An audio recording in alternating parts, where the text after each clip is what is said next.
and I'll be speaking about spirituality and mental health.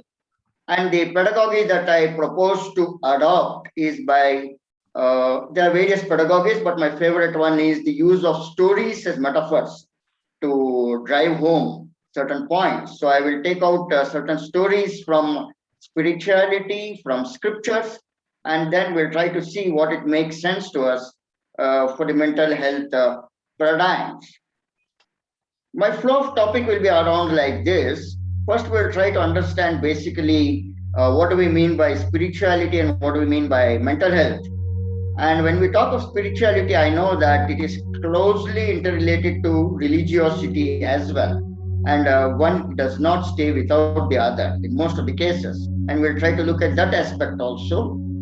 Then we'll try to just discuss historically what has been the relationship between spirituality and mental health. We look into what are the practices which has happened in the Western world, and then we look into more intensively the Indian perspective of spirituality and mental health, and what we can learn from spiritual leaders and from the scriptures on how they can be used to enhance mental health or overcome some of the mental health issues. First of all, let us look at what do we understand by the term spirituality and what do we understand by the term mental health, because the words are got open and wide meanings. Spirituality itself has got different meanings and interpretations depending upon the society, depending upon the person who is using the term. Basically, when I use the word spirituality, I look at spirituality as an understanding of the inner self, the beliefs, the sense of purpose in life, understanding sense of purpose in life, and where we are within this cosmos. Understanding of that, I believe, is spirituality, because this is what gives us a sense of value or sense of worth in our life, something to strive for. Spirituality and religion need not necessarily be one and the same, because I know of many spiritual people who are not religious, though religious people invariably happen to be spiritual oriented. So when we look at spirituality, it involves the belief system that we have and the obedience to an all-powerful force whom sometimes we call as God, who controls the various activities of the universe, and some people also believe in destiny and fate. Spirituality is a means by which people fulfill their desires, their purpose in life, and a search for meaning in life. And as I told you, spirituality and religion are intertwined. One is the cause and another is the effect. Religion is institutionalized spirituality. And this overlap is very prominent in all the religious beliefs, including the multiple religious beliefs and faith practice within India as well. Religion refers to practical spirituality in the form of rituals, in the form of practices experienced either by an individual or by a group of individuals. While religiosity is more of a group belief, spirituality is something at the individual level. In my talk, I'll try to focus on the spirituality lessons from some of the spiritual leaders of the world, focusing more upon some of the spiritual leaders from within India as well. Now, having identified what we mean by spirituality, we will also try to understand a little bit of what we mean by mental health. Mental health, as I put it, is an equilibrium between thinking, feeling, and action components of a person. As long as there is an equilibrium between these three, a person will have a sound mental health. Whenever there is a disequilibrium or a friction between thinking and feeling, or feeling and acting, acting, I believe there is a cause of mental issue over there. And mental health has got two dimensions. One is the absence of mental illness is called as mental health, and the positive mental health is a well-adjusted personality who can contribute very effectively to the life of the community. That is what I believe are the definitions that we'll take as we move forward and try to understand how spirituality can lead to a positive mental health, how spirituality can enable us to overcome some of the mental afflictions. If we look at historically, the relationship between spirituality and mental health has been up and down. In the initial stages, I think it is around the 16th and 17th century, mental health was considered to have its origins in religiosity and spirituality. So, some people were supposed to have that mental ability to communicate directly with God. They practiced occult practices, and this spirituality gave them the sense of empowerment. They could tell the past, they could tell the future. They could read stars, they could prescribe the remedies. Of course, how much of it can be believed is a matter of debate. In the same breath, mental illness was associated with demonic possessions of the spirit, which haunts and persecutes an individual. So various occult practices in religion and spirituality was developed to get rid of mental illness. Then what happened by the beginning of the 19th century, there was a lot of deliberations. The scientific temper came into the society. And in this field of mental health, the researchers carried out by Sigmund Freud, among others, separated spirituality and mental health. It brought a scientific understanding to mental health. Mental health was viewed more medically, more as a chemical imbalance, more as a biological phenomenon. There was a scientific understanding of what causes a mental illness and how it can be relieved as a scientific structured process. Various processes of alleviating mental illness was developed by psychologists and psychotherapists around the beginning of the 19th and 20th century. Consequently, around that time, there was a tension between the spirituality on the one side and the scientific understanding of mental illness. In fact, if a person was considered spiritual, somewhere it was felt that he has got a sign of mental weakness because of which he is going towards spirituality, or a sign of neurosis or a degradation of the mental health. Right up to 1960s, 1970s, there was a separation between spirituality and mental health acquired a more scientific temper. However, there has been turned back over the last 30-35 years, where spirituality again came into the realm of mental health, and it was rediscovered again that one cannot be distinguished from the other.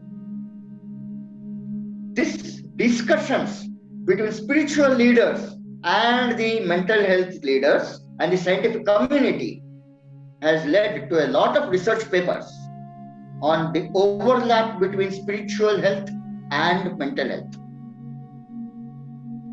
Today, spirituality is being used widely in the clinical interventions of mental problem alleviation as well. I do know of a lot of psychotherapists and psychiatrists who tap into the spiritual powers and spiritual beliefs and values of the client to overcome the mental ailment that they have. One of the offshoots of that is the religiously integrated CBT, RCBT, cognitive behavioral therapy. How you can do a religious integrated CBT has come into the domain. It was developed by Dr. Pierce et al. From Duke University, where they have brought in spirituality into the mental health. So historically, we find that there is the scientific temper on one side, and there is the understanding that there is a need to intertwine both of them and utilize the spiritual powers within a person to ensure that his mental health is improved. For example, if we look at how spirituality and religions across the world have used it to enhance the mental health. For example, if mental alleviation leading to guilt is there, different religions follow different methods of seeking forgiveness so that you can move forward and elevate yourself from the problem. The forgiveness can be forgiveness from a holy person. It can be forgiveness from God directly, forgiveness from the person against whom the sin is perceived to have been done, or forgiveness from the self itself. These are some of the methods that people adopt.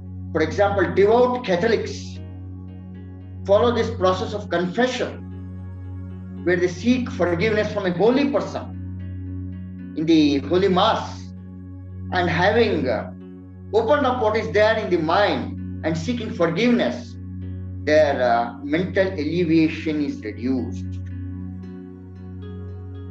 By contrast, the devout Muslims, they speak directly to God and ask for repentance. This is a process known as Tawbah. In the process of Tawbah, the individual who is having a mental worry or a guilt speaks directly and communicates directly to God. Devout Jains, on the other hand, follow the practice of pratikramana and Michchami Dukkadam. In the concept of Michchami Dukkadam, they seek for pardon from the person himself from whom he has sinned or who has been affected by his behavior. So, in Hinduism, for instance, there are differences. In Hinduism, you seek forgiveness from within. You try to identify the power within and try to seek forgiveness from within.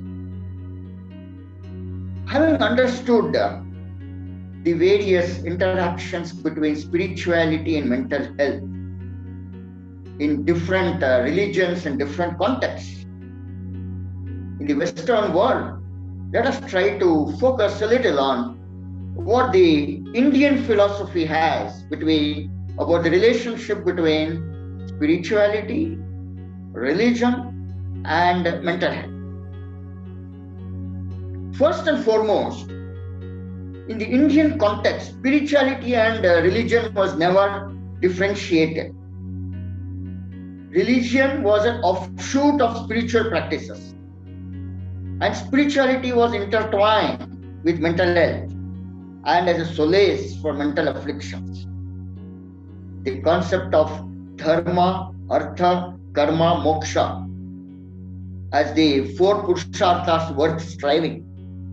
Dharma is the moral dimension of life, artha is the social dimension of life, kama is the emotional dimension, the mental dimension of life, and moksha is the spiritual dimension of life. And having a balance between the moral, social, mental, and spiritual dimensions of life is what was the objective of life, as you have put it. And in this Indian philosophy, the methods of addressing mental health development was of two modes. One was the process of deep introspection. That was what is the followed by the Panchakosha model and the Ashtanga Yoga model. The Ashtanga Yoga model, of which I think the last week you had a session on, last week or last week you had a session on yoga and mental health, where the Ashtanga Yoga model was propounded as a means to acquire positive mental health. And the basis of the Ashtanga Yoga model, if I would like to share my screen. Yeah. I'm sure you are seeing my screen now. The Ashtanga Yoga talks of Yama, Niyama, Pratyahara, Dhyana, Dharana, and Samadhi. And that is closely associated with the Panchakosha model of the physical world, the mental world, the psychological world, the intellectual world, and then the cosmic world. And Dhyana and Dharana, which discusses about meditation, introspection, and contemplation as a means of balancing between the intellectual mind and the emotional mind, so that we can go further into the cosmic mind, is the model which has been given by the Ashtanga Yoga. By the use of stories which are there in the various scriptures, in the various epics of the country, as well as what the spiritual leaders have to say. I will try to tackle depression, anger, fear, probably dilemma, some of the mental health issues, and I will try to see how some of the stories from scriptures and spiritual leaders will enable us to find meanings for them. Let me take to start with depression as an example. Some of the causes of depression may be separation from the loved ones. It may be a feeling of helplessness, inability to perform and reach the goal that you want to do. It may be a sense of self-guilt leading to depression about something happened in the past and you're worrying about it. It may also be the feeling that you don't have anybody to share with, a feeling of loneliness, a permanent separation, death of a loved one, absence of love between two people, a dejection may lead to depression. And in this modern world, the continuous pressure to perform may also lead to depression. And some of the methods to eliminate depression include the reconciliation, providing of support and hope through counseling, instilling confidence, connecting to a superior purpose in life, having this acceptance and moving on, the relationship between psycho and soma, physical health leading to good mental health, and eventually surrender. These are some of the mediation efforts. Friends, if I just tell these are some of the causes of depression, these are some of the remediation for depression, it may not make much meaning. But if I had to instill inside you, I would like to take some stories, some instances from scriptures and try to demonstrate and illustrate how different personalities from scriptures and epics have analyzed and found a solution to these various elements. For depression, I will try to use stories from the Ramayana. For example, let me just take helplessness. For helplessness, I will take the Kishkinda Kanda. I will just Sri Ramachandra, causes of depression. Sita Devi was abducted and he was moving along with Lakshmana, Bharata and Lakshmana southwards, searching for rescuing his wife. On the way, he meets Sugriva, and there is the clash between the brothers, Vali and Sugriva. He supports Sugriva, and Vali is killed. And then he comes to a place near Hampi, which is there in modern day Karnataka. Kishkinda is the name of the place. The monsoon is setting. It is already 6 to 8 months since Sita has been abducted. Rama begins to lose hopes. Will I be able to find her? Will I be able to rescue her? Will I need to go back to Ayodhya without Sita? What will the people tell? What shall I do? He goes into a cave along with his brother Lakshmana. For many days he doesn't speak. He's silent, he's morose. He's entering depression, helplessness, powerlessness. What shall I do? It was at that point in time that Sugriva comes over. And Sugriva is there to give support and hope. In the Kishkinda Kanda, it is very nicely illustrated how Sugriva instills hope and confidence. He tells, I have got my entire army with me. Let this monsoon be over. Because during the monsoon, we will not be able to send the army down south.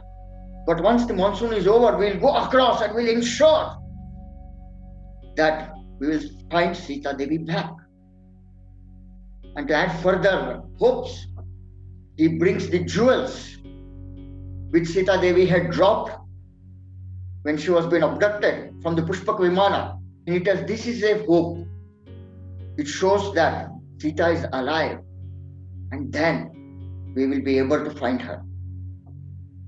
The description of how Sugriva counseled Sri Ramachandra in the Kishkinda Kanda is a very good example of instilling hope and support by the counselors for a person who is down.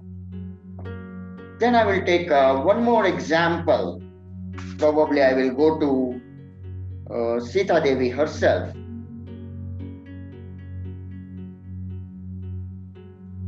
And this is from the Sundarakanda. There was another case of helplessness again in Ramayana. There are various instances of helplessness which are there in the Ayodhya Kanda, Aranya Kanda, Kishkinda Kanda, Sundarakanda, Yuddha Kanda, each of which illustrates different methods of tackling depression. Sita Devi in the Ashokavana, it was almost 3.5 months that she was abducted, and there was the pressure of Ravana, and she had a feeling of self-guilt. It was because I aspired for that golden deer, for that Marichi, that Sri Rama and Lakshmana had to leave me alone, and I am the cause of the misery, not just of myself, but also of Sri Ramachandra. How much he should be worrying, how much he should be struggling. I thought I will be a pillar of strength to Rama in exile. But here, I am giving trouble to him. A feeling of self-guilt. That led to depression. And who was there to counsel her in the Ashokavana, do you know? It was none other than Mandodari, the wife of Ravana. There's a different story to it. How the relationship between Mandodari and Sita, there is a long story to it which shows that Mandodari gave a motherly affection to Sita. The story goes on to say that Sita Devi was the abandoned child of Mandodari, who was found by King Janaka and brought up. Mandodari instills confidence in Sita. And she tells, as long as I am there, I will not allow Ravana to touch you also. And then comes another friend, Hanuman, to add further hope to Sita Devi, who is under depression. He drops one finger ring of Sri Ramachandra and tells, I am the Dhuta of Sri Ramachandra who has come. I have come in search of you. Sri Ramchandra will definitely come and liberate you and take you back. Have the hope, have the confidence. Don't you have confidence in Rama? In that way, what it teaches is when you are facing depression, you need to seek the support of people around you. Sometimes people whom you feel are inimical to you may themselves give support to you. That is an example from Ramayana of how you can overcome self-guilt by instilling confidence. There are various other instances which I have just put across on the slide over there. The other example is of Mandodari, who faced depression in the Yuddha Kanda when Ravana was killed and he was on the deathbed. After losing the war, Mandodari comes and laments with Sri Ramachandra. I have lived with him throughout my life, whatever may be the problem. But today, for no fault of mine, I am now alone. My loved one is no more there. Sri Ramchandra, you have to marry me. You have to give me hope, or else I'll go to commit suicide. Suicidal tendencies come into Mandodari. There are some very nice verses in the Yuddha Kanda in which Sri Ramachandra consoles Mandodari. How she tells, you let accept with it. Whenever there is an evil, the evil has to be removed from society and you have to live on. There is further beyond purpose in life than being the wife of Ravana. Today, Ravana's brother, I am going to make him Vibhishana as the king. And I know if Vibhishana is to be accepted as the king of Lanka, I want your support as the queen regent. So I suggest you marry Vibhishana and become the queen of Lanka as the queen regent and instill morality and instill positivity in Lanka. So he gives a purpose to life and a sense of accepting life and moving on. These are some of the examples that we find from Ramayana for overcoming depression. And if we look at how these have been used by some of our spiritual leaders as well. Siddhartha, Gautam Buddha, was having a dejection leading to depression. He left the home and he was dejected at the sorrow in life. Why should there be death? Why should there be hunger? Why should there be affliction? Dejection leading to depression. And he gave up eating also. He became very thin. He starved. He was on the verge of death. That time he was consoled by a young girl called Sujata. She told those words of wisdom. If you want to find the meaning for life, if you want to overcome this feeling of dejection and find answers to problems, mental problems, first, your physical health should be good. There's a relationship, there's a psychosomatic relationship. Unless your body is good, how will you be able to think? And she gives him a cup of milk and she counsels him. A sound body leads to a sound mental health. The lesson we can learn from these spiritual learnings and from scriptures is that we should have a sound mental health, which will lead to a sound physical and mental health are interrelated to each other. Similarly, Sadhguru himself speaks of the depression due to the pressure to perform, pressure among people who have reached a particular level. They need to perform further level, and that leads to depression. And when you are not able to do that, it leads to suicidal tendencies. But I do know that there has been no case of depression or suicidal tendencies among people who have spirituality in them. I have not seen any spiritual person who has been depressed. So he goes on to say that There were various other people. For example, there was Deepika Padukone. By contrast, she also had depressive tendencies. She entered into depression just before she became famous, and she got the Filmfare Award. But she was a firm believer in spirituality, a firm believer in God. She used to constantly go to the Siddhivinayak temple and the Balaji temple. And she had a sound spiritual health. And spiritual health is what enabled her to overcome her depression, which caused due to her pressure to perform.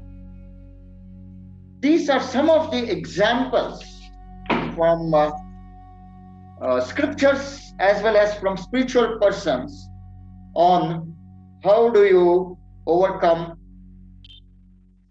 I spoke about depression and how we can overcome, learn how we can overcome depression from stories of Ramayana and from spiritual leaders. And for anger, I have got a lot of lessons from Mahabharata. How? The causes of anger may be a sense of feeling cheated, injustice, frustration, revenge, provocation. These are some of the causes of anger. And if you look at some lessons that we can learn from our scriptures of anger, for example, Duryodhana, when he felt that his anger was because of sense of feeling cheated, that he should have rightfully got the throne, but now he has to fight for the throne. But in the Shalya Parva, after the 18 days of the war, he goes into the lake and goes for self-introspection. He begins to think, what I did, was it right? Was there justice? Was there dharma? What are the areas in which I could have reacted differently? This concept of self-introspection, going away from the physical battle and the mental battle, is very nicely reflected in Shalya Parva, in which Duryodhana feels. He tells, Dharmaraya has got Jaya, but I have got Vijaya. Dharmaraya has won the war, the external world, but I have won the world inside. Now I have got a clear clarity that I have practiced Dharma. I have done what is right. I have understood what was wrong within me, and I am ready to repent for it. That is why Duryodhana reaches the heaven. And when Dharmaraya goes to heaven and he finds over there, he enters the heaven along last among all the Pandavas. He goes over there, and when he knocks at the door of heaven, he finds there Duryodhana is in heaven. And Yudhishthira gets angry. What is this? Even before he asks his father, Yamadharmaraya, what is this? Duryodhana, who committed so much of mistakes, he is in heaven, and I am not in heaven still. And his father Yamadharmaraya retributes. He tells Dharmaraya, you have not yet won the war within yourself. You are still having anger against your brother. Whereas Duryodhana has long forgotten and reconciled. He has lost the anger within himself. First go, remove the anger and hatred from within you. Only then you have got an entry into the heaven. Similarly, during the Stree Parva, that is after the war, the Stree Parva, Dhritarashtra had anger built within him that his son could not become the king, that Bhima killed his son in an unfair way. Frustration, allowing to went out. Krishna, Bhima comes and gives his pranams to Dhritarashtra. Dhritarashtra goes to embrace Bhima with anger within him. Yudhishthira just pushes Bhima aside and puts on iron idol of Bhima. Dhritarashtra embraces, and all the anger that he has gets released, and that metal idol becomes powder. Krishna allowed Dhritarashtra's anger to come out. And once the anger comes out, Dhritarashtra is calm and at peace with himself. And he is able to speak with the Pandavas, and he blesses the Pandavas. These are some of the stories from scriptures and stories from the spiritual leaders which are used to highlight what are the methods in which we can have a sound mental health using. I would say The path, we will know whether we are on the path of spirituality if we have an equilibrium between what we think, what we feel, and what we act. There should not be any dissonance between them. There should be an equilibrium between our inner world and our outer world. If we are able to align with the outer world, if there is no friction with the outer world, then I believe that we are on the path of spirituality, because spirituality leads us to sthita pragnatva, the lack of friction, resulting in internal peace. If we are able to accept things as they are, if we are able to find meaning in life, then I believe that we have attained the level of spirituality required for the self. Then it is up to us how we are able to first practice and then try to preach among the people around us, the spiritual message. As Mahatma Gandhi told, my life is my message, he told. Mahatma Gandhi was a highly spiritual person, not necessarily a religious person. And he was at peace with himself. He was never angry with either the Britishers or never angry with the rioters. He was at peace with himself because he was a spiritual person. The ability to have control over your navarasas, that I believe is a demonstration that you are spiritually inclined and you are on the path to spirituality. Spirituality, I believe, is a path and not a. Anger is a natural tendency that comes when we feel that what is happening in the external world is not as per what we think it should happen. So there are two things of anger. One is anger within ourselves, and another is if we are meeting another person who has got angry. How do we deal with the person who is angry? How do we calm him down? That is one portion of anger, and another is how do we do when we have anger within ourselves. For example, I will tell you another story of how do we deal with a person who is angry. More often than not, we find that while we are able to manage our anger, we find it difficult to manage the anger of the people around us, and we don't know how to manage that. For that, I will tell you another story from the first chapter of the Mahabharata, the Adi Parva, where I will tell you the story of Janamejaya. Janamejaya was the grandson of, great-grandson of Arjuna. He was the son of Parikshit, who ascended the throne after the Mahabharata war. In fact, the entire Mahabharata is a story which was recounted at the Sarpa Yaga, which was being done by Janamejaya. So it takes us to the question, why did Janamejaya perform the Sarpa Yaga? Janamajaya's father Parikshit, he was killed by a snake bite. And when Janamejaya ascended the throne and he came to know, he ascended the throne at a very young age, and when he came to know that his father died because of a snake bite, there was an anger within him that he wants to get revenge. So he made a determination that I am going to kill all the snakes in the world. There was pent-up anger with him. And he called all the sages and he performed Sarpa Yaga. And by the power of all the sages who were there, various serpents came within the fire and they started getting killed. The equilibrium in the environment was getting affected. And the gods were worried. Here was Janamejaya, who has a lot of anger, wants to take revenge of the death of his father. What is to be done? When the gods conferred among themselves, and they sent one young boy, Astika was his name, and he was sent over there to ensure that the anger of the other person is reduced. It is not easy to speak to a person who is angry. It requires capabilities and skills. And Astika, who came to that Sarpa Yaga, used a concept called matching and mismatching. This is a concept in neuro-linguistic programming. So when he came into Sarpa Yaga, he started praising Janamejaya. Oh, what a grand yaga you are doing. You are invoking so much of power in the world. The yaga is the best yaga, the homa that has happened. You are the greatest of kings. I also understand you have to give a lot of gifts to people who attend the yaga. I am a young, small Brahmin boy. Can you also give me a gift? And Janamejaya told, okay, demand what you want. I'll give you.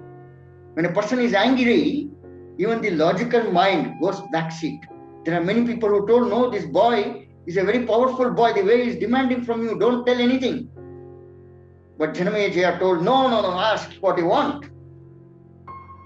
Then Astika told, all I want is that you have to stop the yaga. Stop the yaga? No, I want to take revenge. There is anger within me. My father was killed by the serpent. So at that point in time, Astika brings in logic into the mind. He tells, I will tell you the reason why your father has been killed. You should know why your father was bitten by a snake. Your father's great-grandfather, during the Mahabharata, the story comes how an alternate capital city, Indraprastha, was built by the Pandavas by burning the Khandava forest. And in the process, lot of animals, birds, including a lot of snakes were killed. And when any sin is performed, in the philosophy, it tells that whenever any sin is performed, either you or somebody who is related to you will have to bear the efforts of the sin. You will have to bear the consequences of the sin. So Parikshit only had to face the consequences of the killing of the snakes during the burning of the Khandava forest. And it is to maintain the equilibrium. Now, if you are going to kill all the snakes, the equilibrium in nature will go away. Hey, Janamejaya, please calm down. Takshaka has begged pardon. Now, you kindly stop the snake sacrifice. It is for good of mankind. Kindly reduce your anger. So, one of the methods of trying to reduce anger of another person is trying to follow this process of matching and mismatching, trying to use sweet words, calming down the emotional aspects, and then bringing in logic. Logic does not work when emotions are high. So you try to bring down the emotions and then bring in logic. This is the lesson we can learn from the story of Janamejaya. That is one of the methods in which you can control anger. And Swami Vivekananda goes on to say that another method in which you can control anger is seeing you in the other person. As soon as you see yourself in the other person, you will not find anger on the other person at all. Ramana Maharshi also tells the same thing. For example, one devotee comes to Ramana when he is walking on the Arunachala hill, and he tells, Bhagwan, I have got a problem. What is the problem? I get angry very fast, and my family members get very angry very fast. They cause a lot of anger in me. My wife does not keep the house in order. There's always disorder. She takes something out, she does not keep it back over there. I tell her it should be neat and tidy. Why don't you keep the item back over there? For that reason, she gets angry. And there is a fight. My son comes home. He leaves the bag on the living room. I ask him to keep it inside. He starts getting angry. He makes me angry. How do I ensure that they don't get angry? Everybody, how do I control them? Ramana tells, there is no they and you and me. There is only you. First, try to control yourself before you try to control others. Because what is this? I can't understand. Give it a thought, he tells, and Ramana keeps walking. And this person walks along with him further.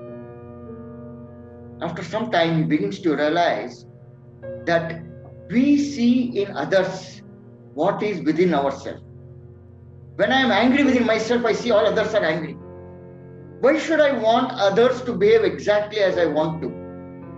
That is a lesson that Ramana teaches by asking that there is no you, there is only me. If there is anger within me, I mirror it on them. So it is better that I try to manage my anger first so that I'll be able to manage anger outside.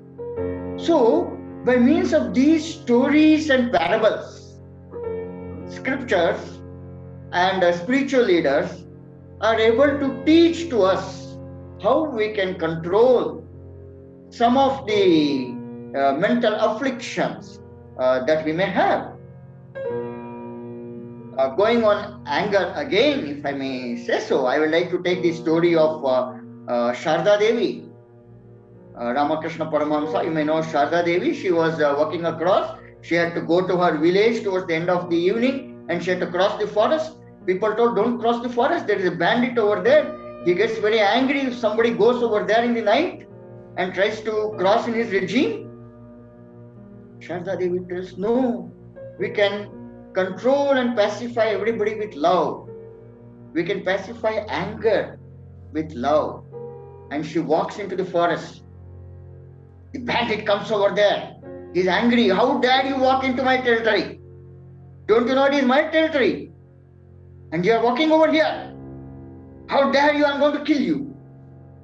Sharda Devi tells, oh brother, my village is on the other side of the forest. It is getting dark and I have to reach over there because I need to prepare food and give it to my husband. I was worried how I can cross, but you have come like a brother to help me. What a nice brother you are. Can you kindly help me to cross this forest? Brotherlyhood, kinsmanship, love is able to melt the hearts of even brutal people. She confronts anger with love. And when anger gets confronted with love, love is going to succeed.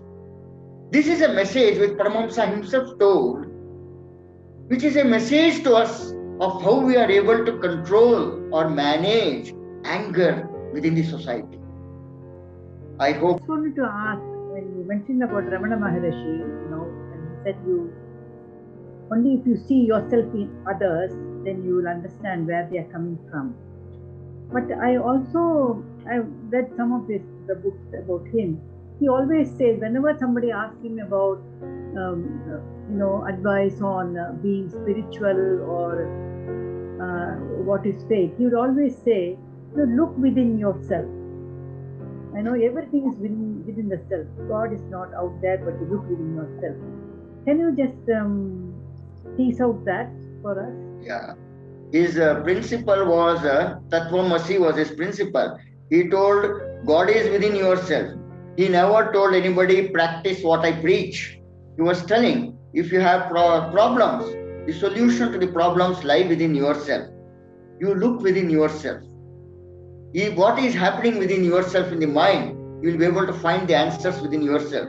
If you look at the concept that the God is within you, instead of looking at the God is somewhere outside and I have to look at somebody outside to find the solutions to my problems, then you look outside for support.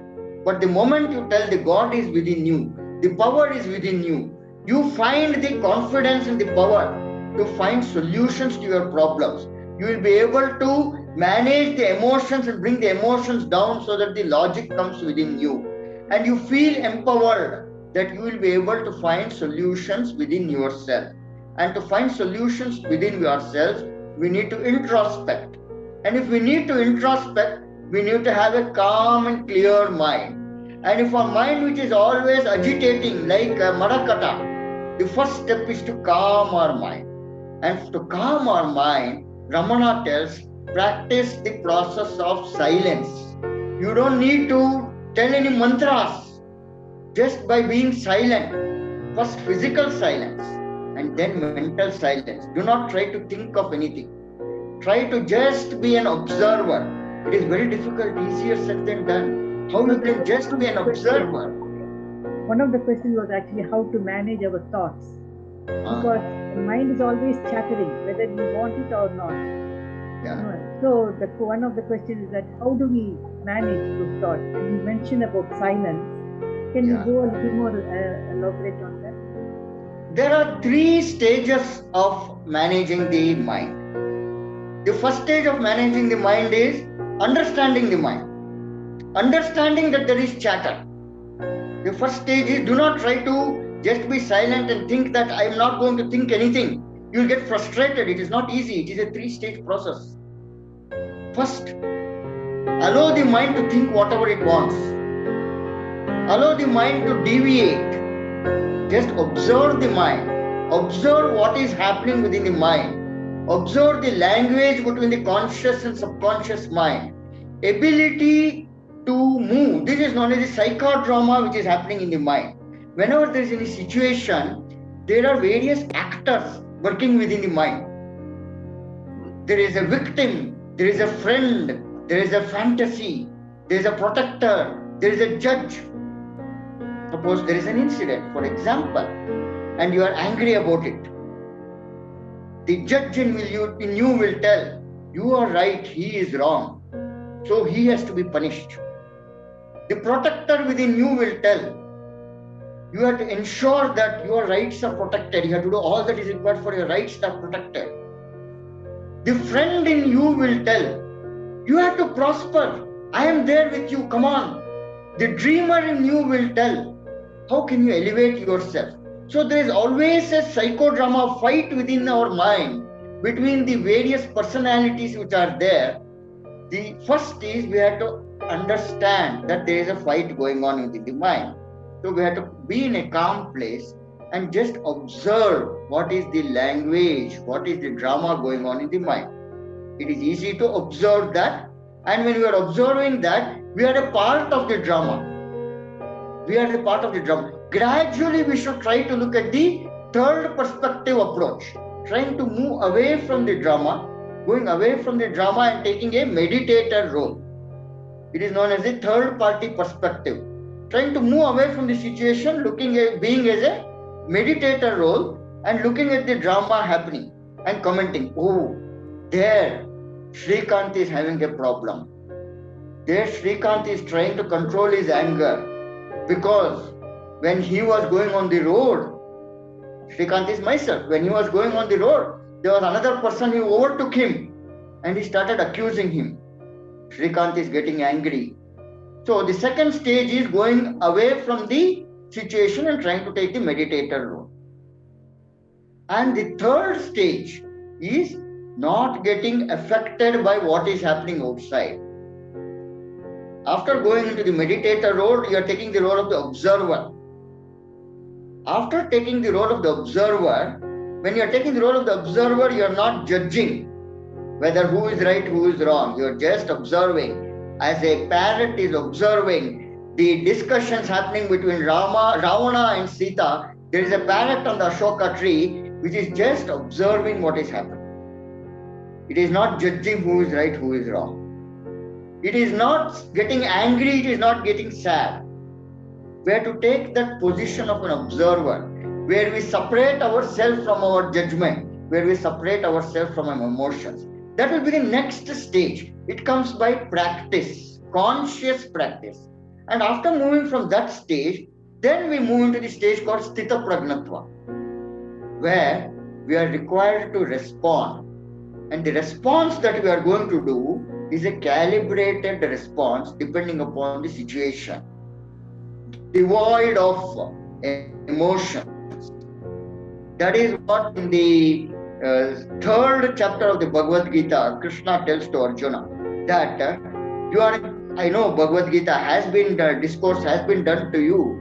If you had to see the reason or rationale for you to fight the war, you have to come out of your emotions, then you have to come out of your logic. You have to take that situation of a meditator role, and then with a Sthita Prajna, when you try to observe, then you know what is the response that you have to do. I believe it is a gradual process of attaining spirituality. Spirituality is more about having control over what is happening within us and determining how I am going to respond, irrespective of what is happening outside. I think that is the way we can do that. And Ramana also was telling the same thing, that many times when people used to come to him for advice, He was not giving advice. He was just come behind me and walk along the course of the Arunachala. And there he used to sit in meditation. The other people also used to sit silently. And when they are sitting silently, waiting for a solution to come from the Guru, inside they are introspecting. And after half an hour, they themselves get up and tell, Guruji, I have got the solution. Thank you very much. And Ramana tells, the solution lies within you. All we need to do is to calm ourselves down. Then do a meditative introspection. In Ashtanga Yoga, that is called a dharana. Dhyana is contemplation, being within the scene and trying to contemplate. Dharana is taking a meditative posture and then analyzing the situation. Of course, the next step, which is samadhi, which we being in the material world would not go to the samadhi stage. When you go to the samadhi stage, you are actually sacrificing everything. We are in the material world. If we go to the dhyana and the dharana stage, we will be able to overcome many of the mental afflictions. And that, I believe, spiritual person is the one who is able to follow the 6 steps and go to jhana and dharana stage. Yeah. We have a few more questions. Do we have the time, Vijayji? Can you kindly illustrate the Dalai Lama spiritual story for worry? I think they must observe that in one of the slides. Yeah, I had put it in one of the slides. Yeah. Dalai Lama was a spiritual guru. He was giving the concept of nothing should be kept into the mind for long. It should go inside. You should think about it, take a decision, and you should go away from the mind. Nothing should be retained in the mind for long. You should just go out. That is what Dalai Lama used to tell. To illustrate that, to illustrate any concept, I use a story. So I will tell a story which Dalai Lama was telling. Some of his disciples he called his disciples for his evening prayers. The disciples were on the other side of the river. And the disciples had to cross the river and come and meet Dalai Lama for the evening discourse. As the 5 disciples were trying to cross the river, there was one girl also who had to cross the river. And she was finding it very difficult. She was fearful of crossing the river because the river water was high. What to do? One of the boys offered to carry that girl on his back, and all the 5 crossed the river, and then he put the girl down, and then all the 5 came and sat in front of Dalai Lama. The boy who carried the girl put the girl back down, and he came and sat. The other 4 boys, there is a worry. They are angry. How can a sannyasi touch a girl? How can a sannyasi carry a girl on his head? It is a sin. He has done a mistake. We'll go and complain to Lama. Lama will punish him. So they told Dalai Lama, see, he has touched a girl. He has carried a girl. What is the punishment we can give? Dalai Lama just smiled. These boys were still angry, agitated, frustrated. But this boy who had actually carried the girl is very calm. Then Dalai Lama tells, he has already left the girl off his shoulder. He has already left the girl out of his mind. Whereas you people are still carrying the girl in your mind. You are still worrying about it. Worry happens when you carry something into your mind. That boy is better. He has left the girl away physically, mentally. You are still carrying it physically, mentally within you. That is the cause of worry and anger within you. Leave it. Let go. Let go and move on. That is what Sri Ramchandra also told Mandodari. Ravana is killed. The battle is over. He had committed some sins. He is a very great man. But his mind went astray. He paid the penalty for it. Don't worry about it. Move on, let go and move on. That is what spirituality teaches us. Not keeping anything too much in the mind. letting go and moving on. That I believe is what Dalai Lama's philosophy is. Yeah. Could you please give some insight into combating ingrained fear and anxiety, which is especially made worse when you're alone and there's no backup for you? Yeah. Fear is one of the important mental issues that we have. And there are various stories in our scriptures. There are various stories our spiritual leaders have also told on how do we overcome fear. For example, Sri Ramchandra himself, again I'll go to stories. One of the means of overcoming fear is to have a solace in some divine force and putting all our effects, karana and effects, cause and effect, into the divine person, believing fully in some divine power, whatever it is, then the fear goes off. As long as I know that there is somebody else to protect me, somebody else to take care of the end results, then I can go ahead and do my work. That is what is, how do you overcome fear? For example, just before the war with Ravana, Sri Ramchandra had this fear in his mind. Oh, I am going to fight with a very powerful Shiva Bhakta. He has got all the weapons. He is a very powerful man. He is a Brahmana. I have to fight with him.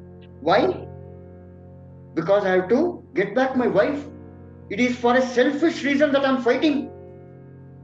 And fear grips him. He feels dvandva within himself. Am I going to win? Can I really win against the Shiva Bhakta? He has got Ishtalinga. Fear comes within him. At that point in time, the sage comes and he gives him the Aditya Hrudaya Stotra. He was given the Aditya Hrudaya Stotra. And he tells, there is a sun lord above who is looking at whatever is happening. He takes care of what is the cause, what is the effect. Whenever you have any fear, any doubt, you just look at the sun, pray to him and ask him to give you the power to decide and do what is right. Just chant the Aditya Hrudaya Stotra. Rama, your fear is gone, your dilemmas within the mind is gone. Just put your faith in that. So, if you have faith in an external force, whatever it may be, then the fear will go. That is what, again, I am quoting extensively from Ramayana. Hanuman, when he had to cross the ocean, he was standing on top of the hill and he had to cross the ocean. And there was a fear. He was feeling whether really I will be able to cross. Then he did the Rama Bhakti Prarthana. Hey Sri Ramachandra, as long as you are there behind me, as long as I am running your errand, why should I have to worry? I will be able to cross. That is what is known as the power of prayers, the power of believing in something outside. In fact, the Ishta Devata concept, the ability to invoke something or some being or some person or some God whenever we are in fear. I do know of a psychotherapist.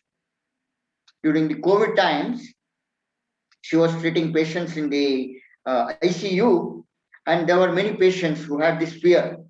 COVID killed many people because of fear, not because of the infection that it caused, the fear of whether I will survive.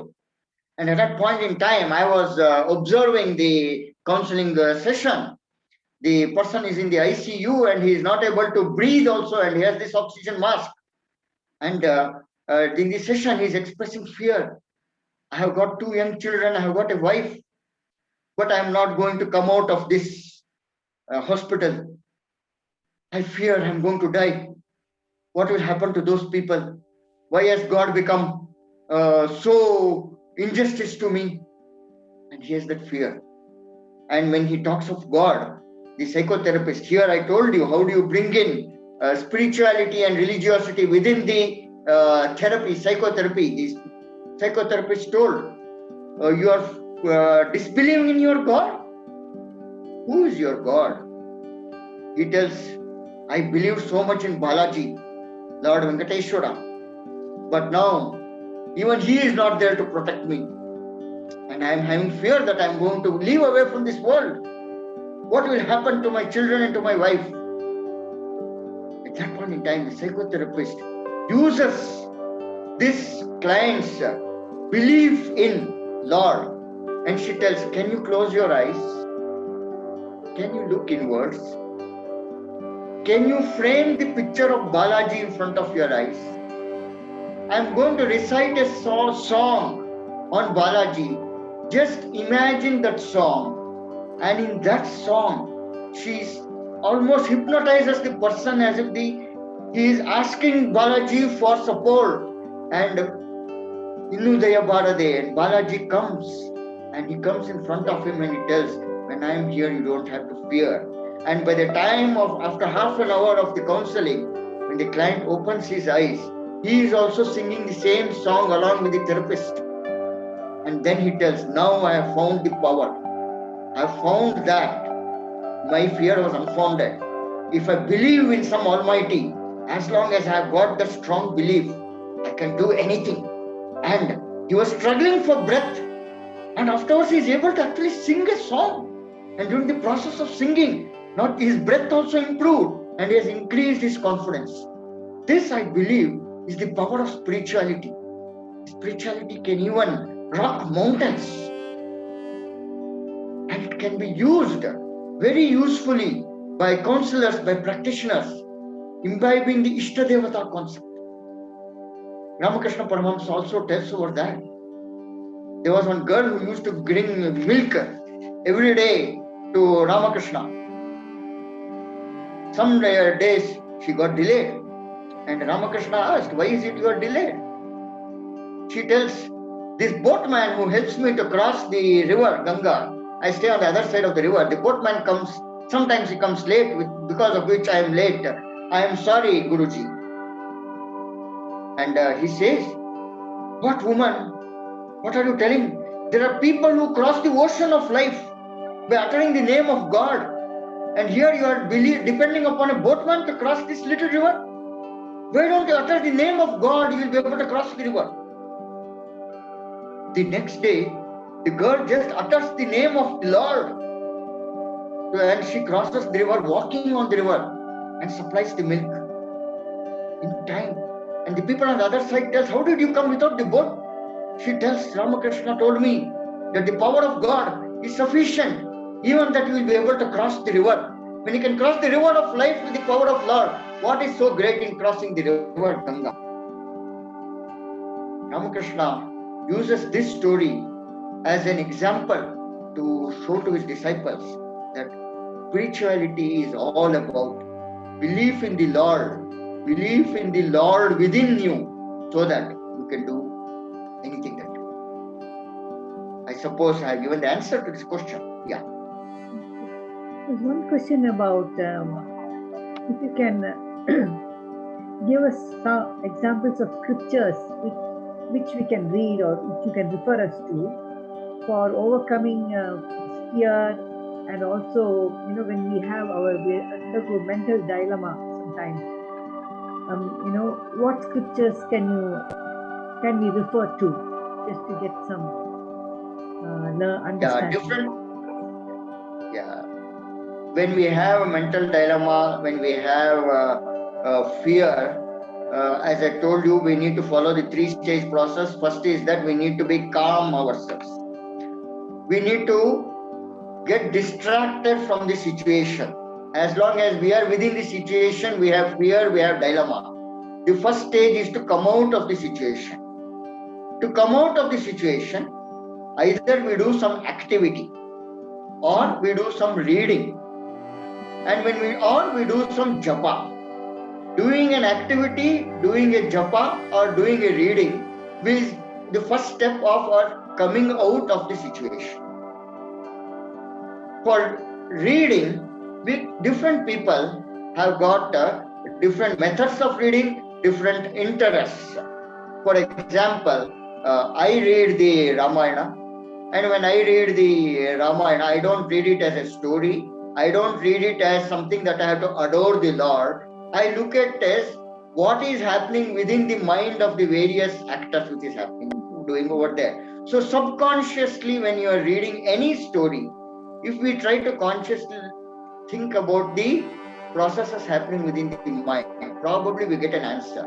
More importantly, the process of japa or the process of activity, a social activity, or the very process of going to a temple and sitting over there or reading, the process will only enable us to move ourselves from the situation to a third position. And when we are in this position, we are able to view the situation in its entirety. We are not bound by the boundaries. We are going to have a macro view of the situation. What is happening here and what is happening around. So, the trick to overcome any mental affliction is to get away from the situation, get away from the worry. Reading, japa, activity, or doing nothing, it is difficult. And once you are over here, the conscious mind is not working, but the subconscious mind is analyzing the situation. And when you give some time and when you are able to analyze, the emotions are down, logic will come in. You will get a suitable solution yourself. You will believe that the mantra has provided you the solution. You will believe that the reading of the book has provided you solution. No, it is you yourself who have got the solution. The power is within us. So, I suggest we can read the Ramayana. The Bhagavad Gita is a very interesting thing to read. We just read one para of the Bhagavad Gita. Read the translation of it. By just reading the translation, you will not be able to make meaning. We try to relate it to certain situations that may have happened within us ourselves, because there is a constant battle happening within the mind. This mind is a Kurukshetra. A constant battle is happening. And if we need to find solutions to the battle, we need to fight the Kurukshetra within. And they say what is not there in the Bhagavad Gita is not there anywhere. We do not need to just by heart the Bhagavad Gita or chant the Bhagavad Gita. What I do is I do not read from starting to beginning. When I take the Bhagavad Gita, for instance, or the Ramayana, for instance, I take it and just open at random. And whatever comes at random, I read. And in the process of reading, I am getting away from the situation and I'm trying to make some meaning into what is being told over there. And then we relate. Different people can find different solutions. Some people like reading. In the neuro-linguistic programming, we tell some are visual people, some are auditory people, some are kinesthetic people. The visual people do reading of some scriptures or some books. The auditory people do japa or a mantra pranayama. The kinesthetic people do some social service. So depending upon what type of personality you are, you can do any of these three spiritual activities, which will enable you to find solutions for yourself. Okay? So there's another question about a mother worrying about the child always. How does she manage that? So is this the same thing applicable to that? A mother always worrying about the child? Sometimes the mother tries to see herself in the child. And in the process of trying to overprotect the child, sometimes the mother may be taking some actions which may deprive the child of experimentation. The fear of the child entering in, causing some harm or entering into some difficulties causes the mother to be overprotective. The ability to enable the child to be more enterprising, to be more risk-taking, so that it is always better that a child learns from its mistakes rather than be told. But we need to see ourselves within ourselves. But the moment we try to see everybody within ourselves, we try to see the child is just a reflection of the mother, then you become overbearing or overprotective on the child or overprotective on the friend or something over there. That is where we need to try to do this separation between me and you. when we try to develop that boundary, you have to learn from your own experiences. I learn from my own experiences. It is easy to say, but difficult to practice, because there is that emotional bond which is coming in between the mother and the child. And that emotional bond is very strong, which prevents the mother from the child taking any action which may pose a risk, because she is trying to do it logically within her logical frame of mind. Okay.